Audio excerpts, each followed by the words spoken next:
Vandic, saindo do Brasil, ainda temas importantes da semana e do dia, a gente tem um crescimento da China de 5%. Dentro da meta, dentro do projetado, sustentado muito pelos estímulos dados aí nos últimos meses de 2024. Próximo crescimento também deve ser ali na casa dos 5%, pelo menos o estipulado pelas autoridades chinesas, mas a questão que fica é sustentável, talvez esse crescimento ou não, e claro, os impactos que a gente pode ver na China diante de toda essa tensão comercial iminente com a chegada de Donald Trump.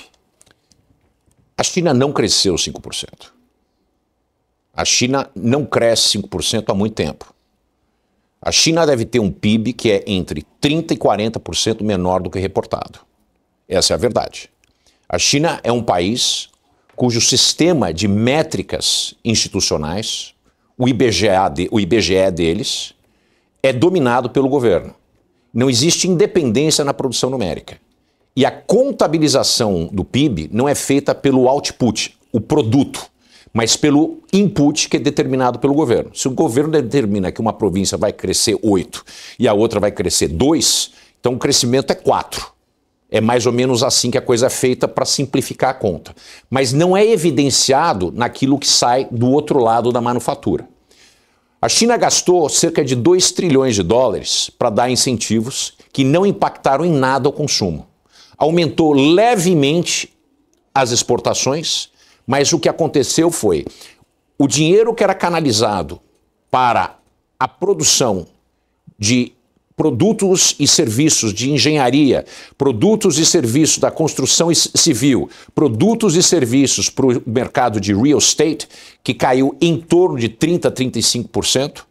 Aliás, vendas de terra pelas províncias caiu 80% desde 2021. 80%. A mesma coisa aconteceu nos últimos 4 anos, que a China perdeu cerca de 6 trilhões de dólares no mercado acionário. 6 trilhões de dólares.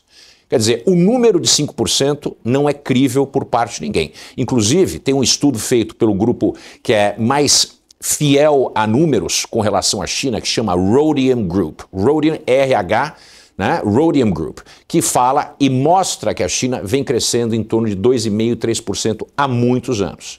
Eu sou muito crítico dos números da China, eu sou muito crítico da maneira como é tratado a idoneidade numérica estatística da China, e isso precisa ser levado em consideração. De novo, friso aqui, a China não cresceu 5% e não vai crescer. Ô Vandic, falando no crescimento da China, a gente fica bastante de olho aqui nos movimentos brasileiros, né? Principalmente com as exportações, principalmente com a movimentação, e a gente vê um cenário, justamente, se não cresceu, a gente vê esse cenário um pouco mais fraco, principalmente impactando nas nossas commodities por aqui. Quando a gente vê uma Vale num nível de preço atual, com dificuldades de crescimento, de projeções de crescimento por conta da China, por outro lado a gente vê commodities ligadas a empresas ligadas ao petróleo indo até muito bem por conta de uma demanda mais global. O que esse baixo crescimento, ou talvez não sustentabilidade de crescimento, pode afetar também na questão do petróleo, sendo que a gente já está vendo o impacto no minério de ferro. A gente pode ter uma inversão aí da demanda, embora OPEP, embora a Agência de Energia projetem crescimento da demanda global de petróleo. Bom, 2024 o mundo cresceu cerca de 3,2%, de acordo com a FMI. É um crescimento pujante para o globo, levando em conta que nós temos economias de tamanhos e momento de desenvolvimento diferente. Cresceu em linha com o crescimento brasileiro, tá certo? O Brasil foi puxado por esse crescimento do mundo, juntamente com o impulso fiscal. O que a gente tem que levar em consideração? O maior cliente da Vale é a China. A Vale se juntou com a China praticamente como um gêmeo, e nessa relação univitelina com a China, ela se expôs demasiadamente.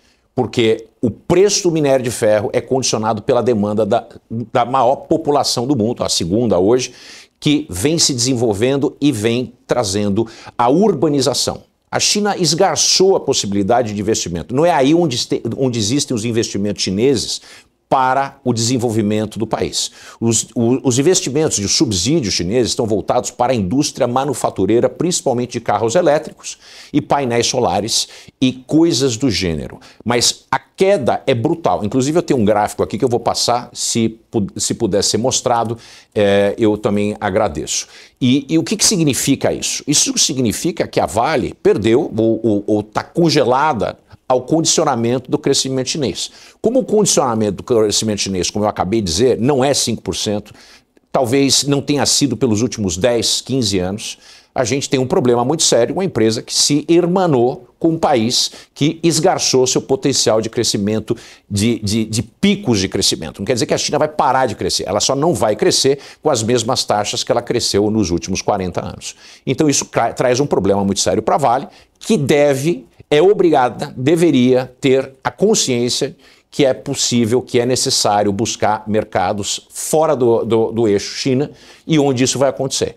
Talvez isso seja uma questão para o novo presidente. Eu não sei como é que isso está sendo pautada nos comitês de estratégia, principalmente no conselho, no board da Vale, mas para mim, se eu fosse o CEO da Vale, essa seria a minha preocupação número 1.